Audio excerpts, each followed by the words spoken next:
하나님의 말씀 하나 보십시다. 마태복음 4장 19절 봅니다.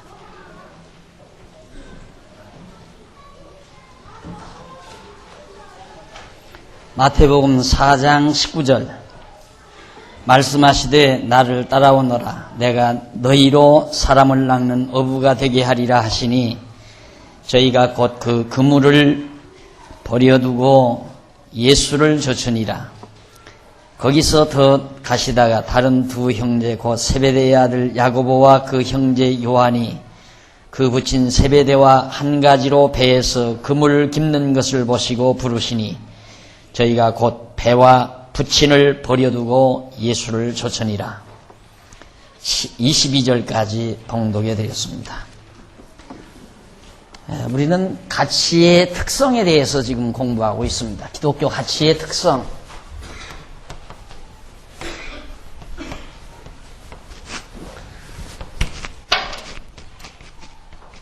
수단으로서, 그다음 목적으로서.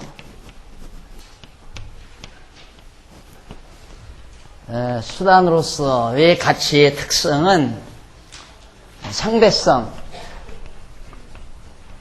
그 다음 유한성, 그 다음 오늘이 이제 가변성.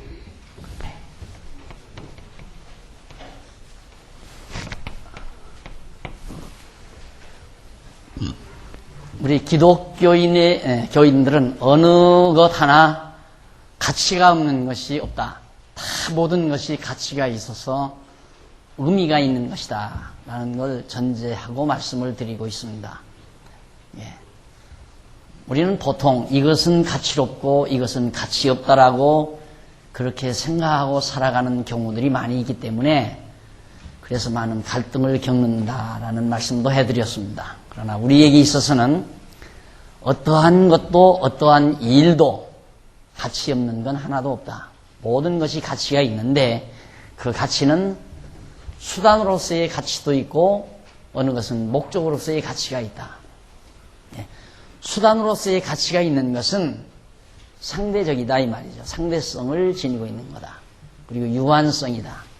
항상 천년만년 가치가 있는 게 아니라 가치가 있을 때도 없고 결국 무가치에서 버릴 때도 있다. 오늘은 이제 가변성이죠. 가변성은 유한성과도 관련이 있는 거지만 결국 가치는 변한다. 수단으로서의 가치는 늘 변한다 그랬습니다. 가치가 많을 때도 있고 적을 때도 있고 때로는 많은 것이 가치가 없어져 버릴 때도 있고 그래서 가변성은 존재하는 사물이 일정한 조건 아래서 질량이나 성격이 변할 수 있는 성질을 말한다. 질량도 변하고 성질도 변한다. 성격도 변한다. 따라서 수단으로서의 기독교적 가치는 질량이나 성격이 변하는 특성을 가지고 있는데 그래서 수단으로서의 가치는 그 농도나 분량에 있어서 변동이 있기 마련이다. 반드시 변해요. 가치가 변한단 말입니다. 10년 전에 이만한 가치가 있다고 해서 10년 후에도 이런 가치가 있는 건 아니다. 왜? 가치가 변하기 때문에. 한 예를 들면 이제 봉독해드린 마태복음 4장 19절로 22절에 보면 베드로가 예수님에게 부름을 듣는 장면이 나옵니다. 그런데 베드로는 그때까지 예수를 만나기 전까지는 배에서 그물을 가지고 고기를 낚아 살아가는 그런 베드로였습니다. 그러니까 예수 만나기 이전까지 베드로의 삶에 있어서 배와 그물은 생명과도 같은 가치를 지니고 있습니다. 왜냐하면 배가 없거나 그물이 없으면 먹고 살 수 있는 양식을 구할 수가 없습니다. 생활을 유지하기가 어렵다. 그만큼 가치 있는 도구들이었습니다. 그물도 그렇고 배도 그렇고. 그런데 예수를 만나서 너 날 따라오너라 내가 너를 사람을 낚는 어부 되게 하겠다 하니까 그렇게 같이 있었던 배와 그물을 다 버려둬 버리고 내던져버리고 예수를 따르게 됩니다.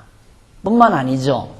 조금 더 가다가 예수님은 또 세베대의 아들 다른 두 형제 세베대의 아들 야고보와 그 형제 요한을 만나는데 그들도 역시 바다에서 배를 타고 그물로 고기를 낚아 먹고 사는 사람들이었습니다.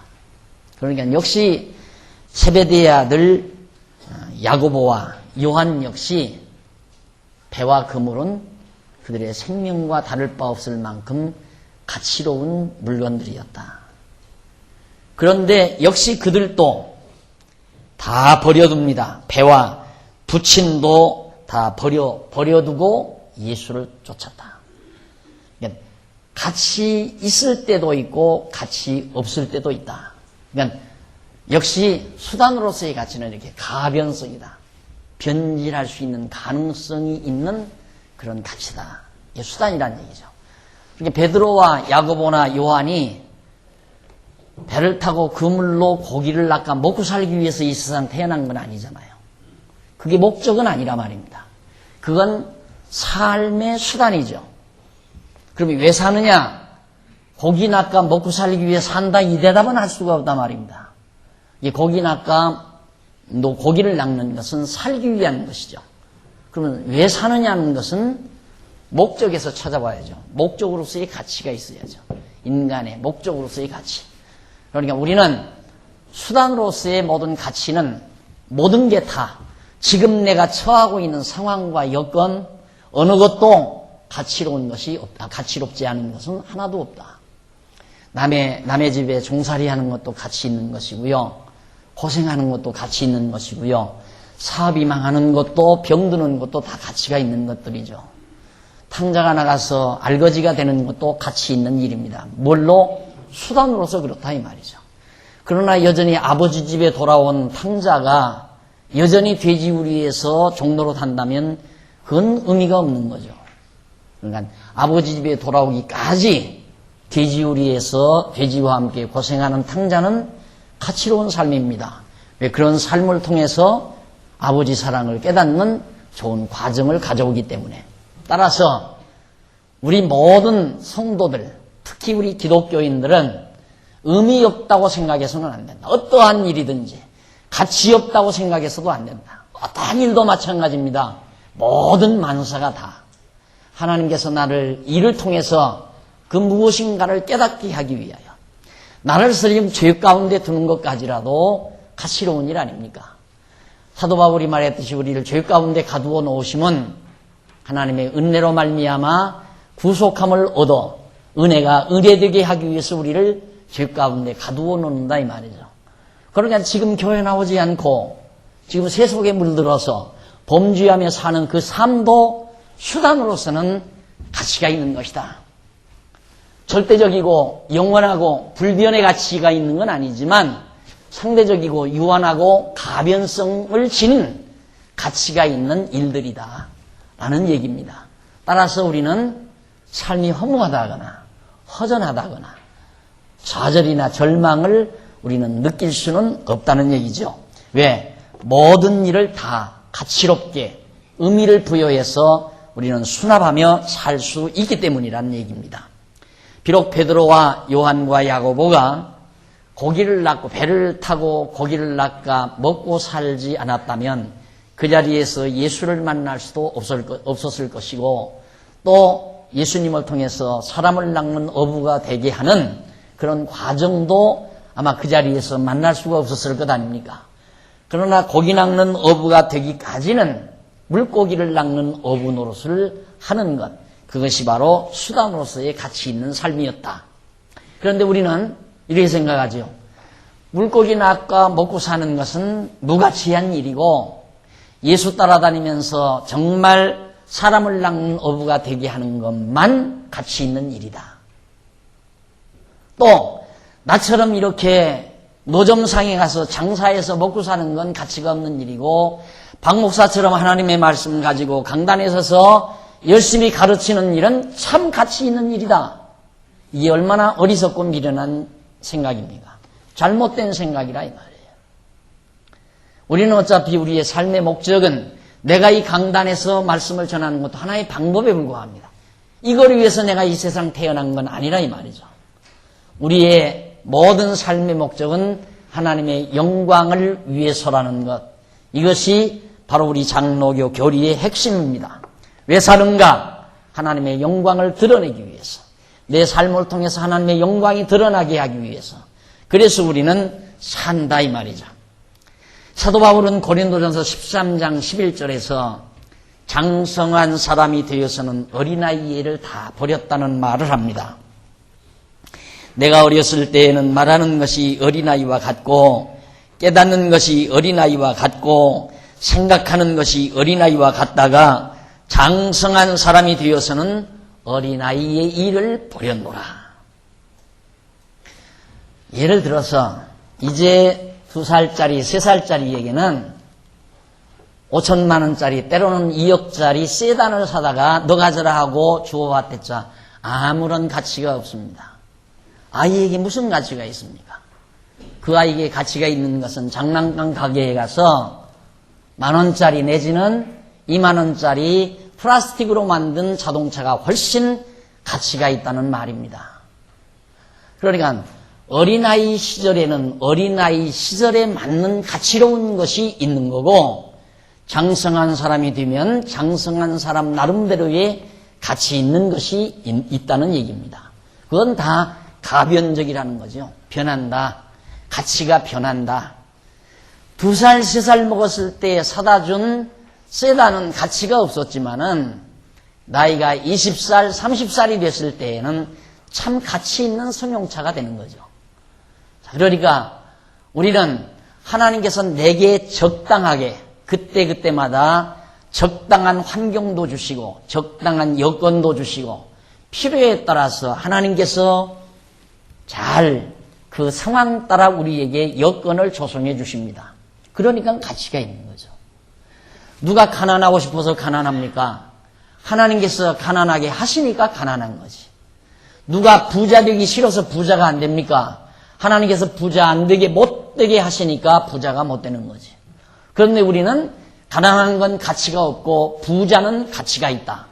이런 완전히 단절되고 결정론적인 이분법적 사고에 의해서 가치평가를 하고 산다 이 말이에요. 그러니까 가난했을 때에는 움츠러들고 돈 좀 있으면 어깨가 벌어지고 움츠러드는 것도 바보짓이고 어깨 벌어지는 것도 바보짓이란 말이에요. 바보짓을 하면서 산다 이 말이에요. 우리가 하나님 앞에서 올바른 시각, 가치 판단 이걸 하고 산다는 것은 참 지혜로운 성도의 올바른 태도입니다. 가난한 것도 가치가 있기에 하나님께서 가난한 시절을 주는 겁니다. 부유한 것도 가치가 있기에 부유한 환경을 하나님이 또 허락하신다 이 말이에요.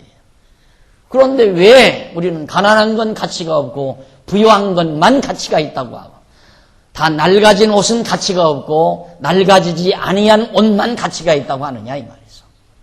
낡아진 옷을 입게 할 때는 낡아진 옷이 가치가 있기 때문에 하나님께서 낡아진 옷을 입게 하는 거고 세련된 옷을 입게 할 수 있는 때에는 그것이 또 가치가 있기 때문에 그 시절에 그 세련된 옷을 입게 만드시는 거라 이 말이죠.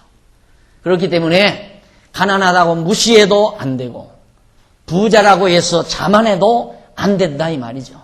모든 걸 가치를 부여하고 의미를 부여해서 살아가는 것이 진리를 깨달은 성도의 올바른 삶의 자태라는 것을 잊어서는 안 된다는 뜻에서 지금 말씀을 드리는 겁니다. 그 다음 빌립보서 3장 4절로 9절까지 보면 전에 유익하던 것을 그리스도를 위해서 다 해로 여긴다고 말하는 바울의 고백이 거기 나옵니다. 4절 빌립보서 3장 4절에 보면 그러나 나도 육신을 신뢰할 만하니 만일 누구든지 다른 이가 육체를 신뢰할 것이 있는 줄로 생각하면 나는 더욱 그러하리니 내가 8일 만에 할례를 받고 이스라엘의 족속이요 벤야민의 지파요 히브리인 중에 히브리인이요 율법으로는 바리새인이요 열심으로는 교회를 핍박하고 율법의 의로는 흠이 없는 자로다. 대단한 사람이죠. 인격적으로나 가문적으로나 사회적으로나 자신의 모든 종교적으로나 하나 흠집이 없는 사람입니다. 흠잡을 데가 없는 가문 좋죠. 학벌 좋죠. 사회적 지위 좋죠. 인격적인 수양이 잘 돼 있죠. 종교적으로도 의인으로 지칭할 만하죠. 어디 하나 모자랄 데 없는 완벽한, 거의 완벽에 가까운 바울의 모습이었습니다. 그런데 7절, 그러나 무엇이든지 내게 유익하던 것을 내가 그리스도를 위하여 다 해로 여길 뿐더러 또한 모든 것을 해로 여김은 내 주 그리스도 예수를 아는 지식이 가장 고상함을 인함이라. 내가 그를 위하여 모든 것을 잃어버리고 배설물로 여김은 그리스도를 얻고 그 안에서 발견되려 함이니 내가 가진 의는 율법에서 난 것이 아니요 오직 그리스도를 믿음으로 말미암은 것이니 곧 믿음으로 하나님께로서 난 의라.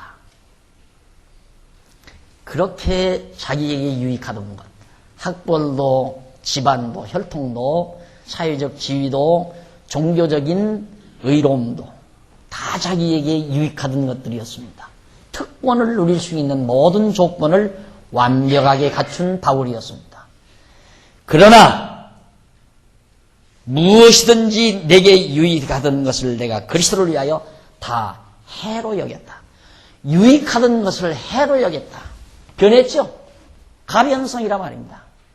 내가 굉장히 유익하고 가치 있다고 생각했던 그것이 도리어 내게 해로운 것이 되어버렸다. 그렇게 자기가 여긴다 이 말이에요. 왜? 변질하는 가치이기 때문에.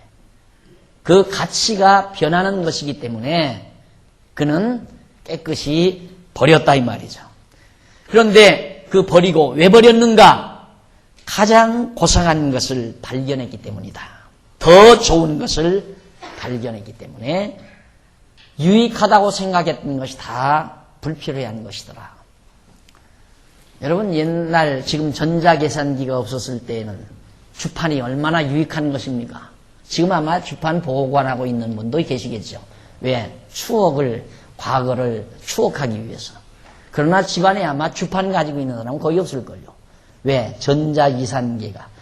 워낙 편리한 전자계산기가 더 좋은 것이 나와 있으니까. 지금 아마 젊은 세대들 치고 원고지에다가 볼펜으로 글을 쓰는 사람 없을 거예요. 저도 그렇게 글을 안 쓰니까. 컴퓨터 놓고 글을 쓰면 너무너무 간단하잖아요. 그런데 옛날에는 원고지에 놓고 글을 씁니다. 쓰다가 잘못 써지면 다 째버리고 다시 씁니다. 쓰다가 또 잘못 써지면 또 째버리고 다시 씁니다. 그렇게 써서 이렇게 한 묶음 갖다 주면 그걸 일일이 또 활자를 하나 인쇄소에서 찾아서 끼워 넣습니다. 그래서 판을 만들고 판을 떠서 교정을 보고 또 고치고 그래가지고 책이 나오잖아요. 그러나 지금은 저자가 바로 컴퓨터에다가 바로 입력을 시켜서 수정봐가지고 바로 인쇄소에 넘어가 버리면 깨끗하게 책으로 나옵니다. 그래서 원고지를 지금 안 쓸 것이고 사용하지 않을 겁니다. 가치가 없으니까. 더 좋은 것이 나오니까. 마찬가지입니다.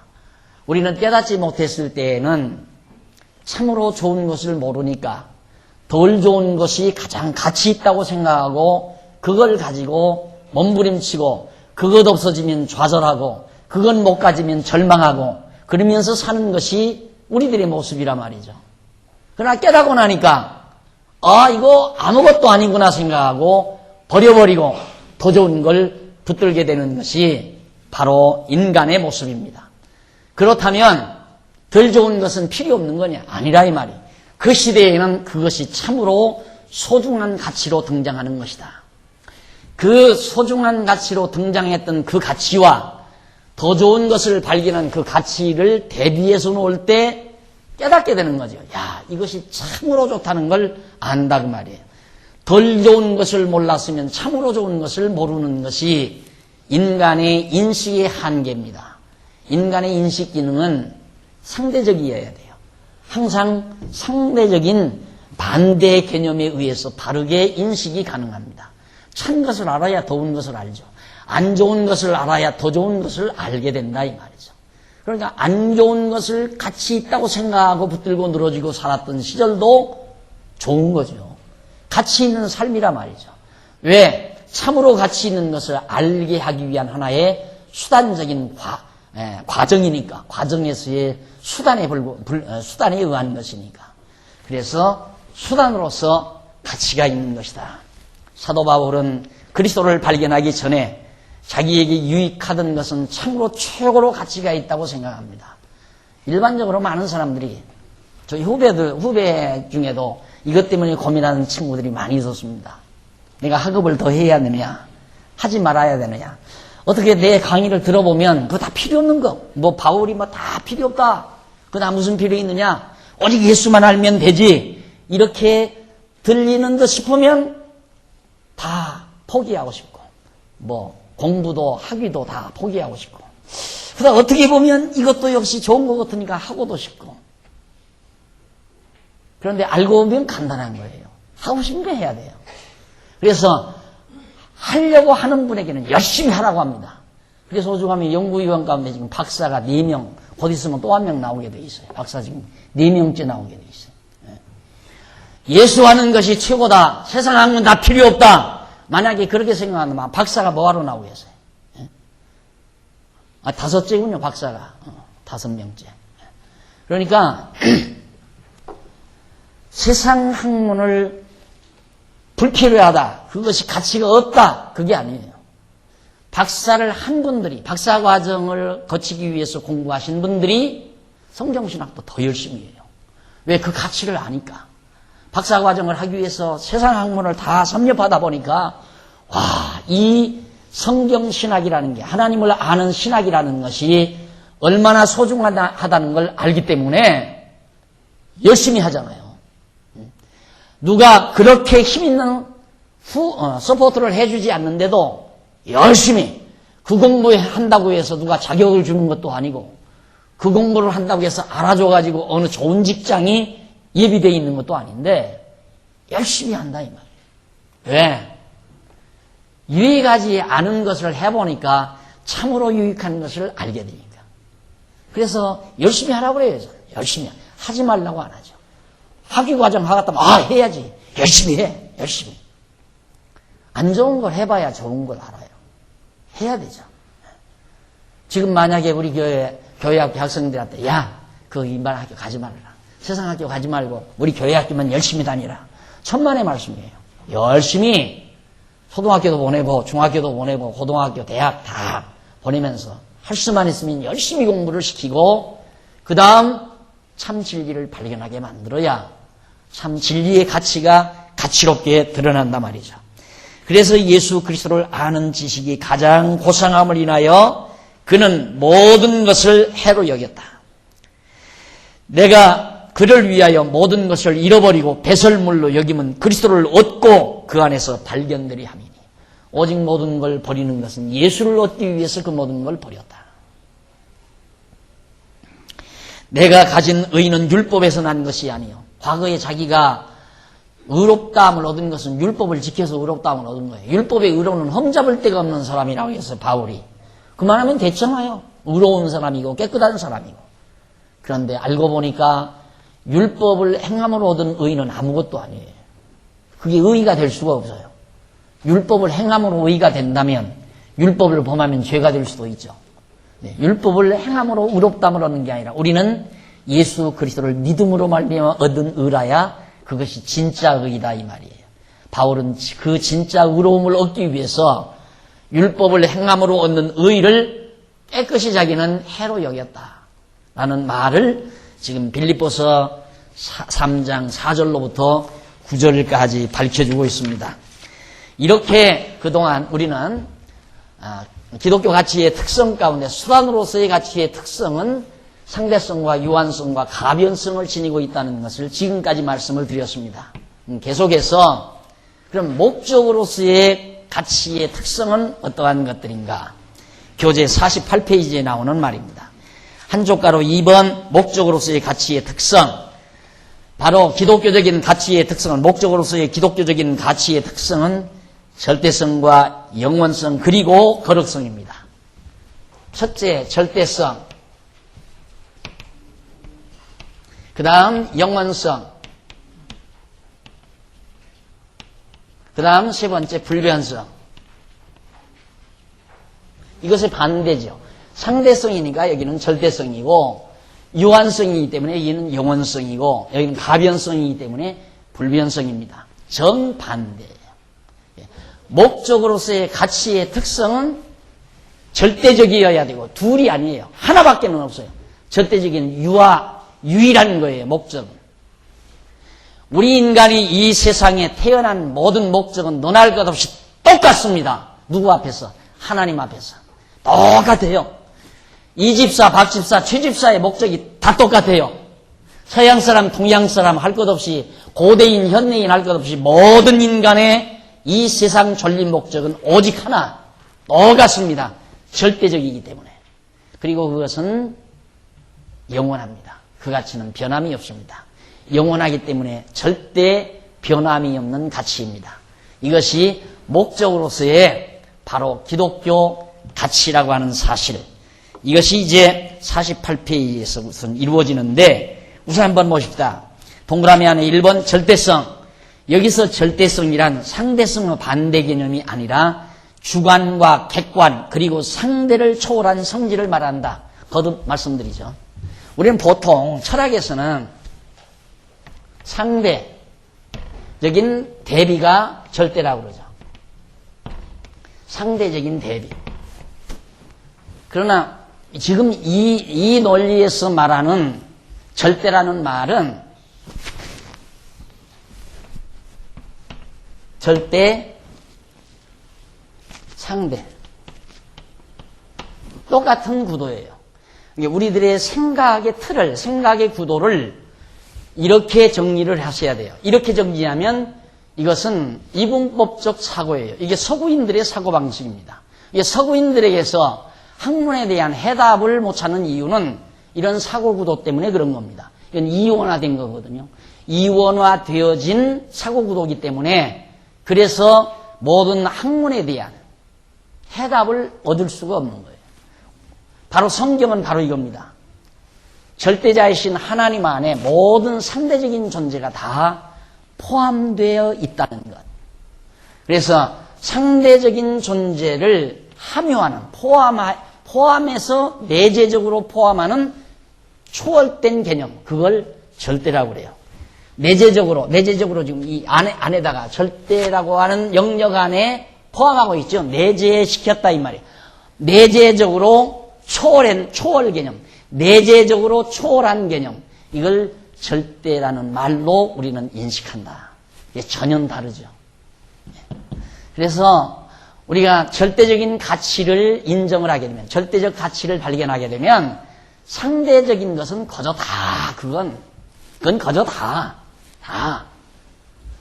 의미 부여가 되는 거죠. 모두가 다. 그래서 우리의 삶에 후회라는 게 없는 겁니다. 내가 어쩌다 그때 한번 실수를 해서 망했을까? 이런 생각 안 한다 이거예요. 그때 망했던 것도 참 잘 망했다. 망한 자체도. 내가 어쩌다가 그때 건강관리를 잘못해서 병들었는가? 그런 후회 없다 이 말이에요. 그때 병들기 참 잘했다. 왜? 이 절대적인 가치 속에 모든 걸 상대적으로 우리는 다 상대적인 것들을 내재하기 때문에, 다 소화하기 때문에 절대 우리에게는 후회라는 건 없다. 그 말이에요. 그래서 바로 절대성이라고 하는 것은 대단히 중요한 속성이죠. 절대 개념. 그래, 상대를 초월한 성질을 말한다 그러죠, 거기.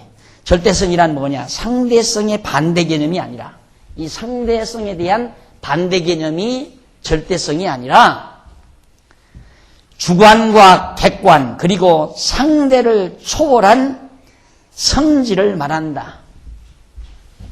주관과 객관, 이게 주관이죠. 주관과 객관과 상대를 초월한 개념, 이것을 초월한 개념, 이걸 내재하면서. 그러니까 오늘 우리가 절대적 개념을 지니고 있으면 어느 것도 치우치거나 옹졸하게 자꾸만 비판하거나 그런 게 있을 수가 없다 이 말이에요. 다 감싸버리기 때문에. 그러니까 접시는 대접에 담기지만 대접을 접시에 담을 수는 없잖아요. 그러니까 내가 접시 생각을 하고 있으면 대접에 대한 생각은 받아들일 수 없는 거죠. 그러니까 남을 용납하지 못하는 것은 내가 대접과 같은 사람을 내가 용납 못하는 건 내가 접시기 때문에 용납 못하는 거죠. 내가 대접이라면 접시도 종재기도 다 받아들일 수 있는 겁니다. 그것이 바로 절대 개념, 영원 개념 똑같은 거예요. 절대 개념, 영원 개념, 불변 개념 이런 것들이 다 정말 그만큼 포괄적이고 전체적이고 온통적이라고 하는 사실을 기억하셔서 이 생각을 해야 가슴이 넓어져 버려요. 이 사고방식을 가져야 생각이 넓어져 버리고, 생각이 넓어져 버려야 스트레스를 안 받게 되고, 어떤 상황도 다 용납하고 이해할 수 있으니까, 어떤 상황도, 또 내 삶에 있어서 일어나는 어떤 상황도 다 내가 소화할 수 있다 이 말이에요.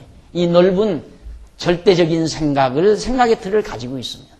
그러나 상대적인 틀, 이런 좁은 생각, 이런 생각이 있으면, 이런 상대적인 것만 있으면 이건 좋고 저건 나쁘고, 저럴 때는 좋았고 이럴 때는 나쁘고, 저 사람은 좋겠고 나는 나쁘고, 저 친구는 좋고 이 친구는 나쁘고, 전부 이렇게 자기가 비판자가 돼서 항상 상대를 비판하고 자기위주로 모든 걸 생각하면서 옹졸하게 세상을 살다 보니까 가슴이 좁아지니까 오전에 말씀드린 대로 간이 압축을 당하니까 기능 발휘를 못해서 독소를 제거하지 못하고, 독소가 제거되지 아니하니까 그것이 속으로 발동해서 속으로 독이 나오면 그걸 암이라고 그러잖아요.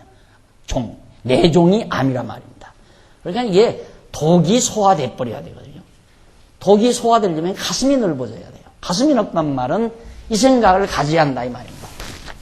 영원한 것, 절대적인 것, 불변의 것, 이런 폭넓은 생각을 우리가 생각의 틀을 가지고 있어야 된다.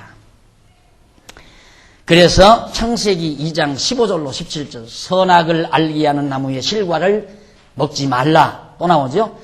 여호와 하나님이 그 사람을 이끌어 에덴 동산에 두사 그것을 다스리며 지키게 하시고, 여호와 하나님이 그 사람에게 명하여 가라사대 동산 나무 실과는 내가 임으로 먹되 선악을 알게 하는 나무의 실과는 먹지 말라. 내가 먹는 날에는 정녕 죽으리라. 바로 절대 개념입니다. 절대성. 선과 악을 알지 말아라. 이것이 하나님께서 아담에게, 사람에게 명하신 속성이에요. 그게 목적이죠. 이거. 인간이 선악을 모르는 것, 그 선악을 인간이 모른다는 말은 하나님의 선악, 하나님의 뜻을 알아야 된다 이거예요. 선악을 모르는 것이 하나님의 뜻이고, 하나님의 뜻을 따르는 것이 절대적이다. 그런데 아담은 하나님의 뜻을 따른 것이 아니라 절대적인 목적, 그 가치를, 절대적인 가치를 추구하는 것이 아니라 상대적 가치를 추구한 거죠. 자기가 좋은 대로 먹음직하고 보암직하고 지혜롭게 할 만큼만 과일을 보고 따서 먹고 선과 악을 아는. 그럼 그것이 나쁜 것이냐? 그 수단으로서 역시 그것도 가치가 있었던 것이다. 선악을 알게 하는 과일을 따먹은 것도 수단으로서는 가치가 있는 거예요. 그걸 따먹고 이 고통스러운 세상을 살다 보니까 하나님께서 그것 알지 말라고 했을 때 안 따먹었으면, 그래서 깨닫고 돌아오는 것이 탕자의 심정 아닙니까? 이게 결국은 이제는 내 중심으로 선악을 선택하는 것이 아니라 절대자이신 하나님 중심으로 선악을 선택하는 이런 지혜로운 백성으로 자라가는 데 있어서 선악을 따먹고 상대적인 가치를 취했던 타락된 인간의 모습도 무의미한 것이 절대 아니다. 가치가 전혀 없었던 것이 아니다. 탕자가 아버지의 재산을 물려받아서 나가서 다 탕진하고 돼지우리에 가서 고생했던 그런 삶이 절대 무의미한 삶이 아니라 참으로 수단으로서 가치 있었던 삶이다 라는 얘기예요.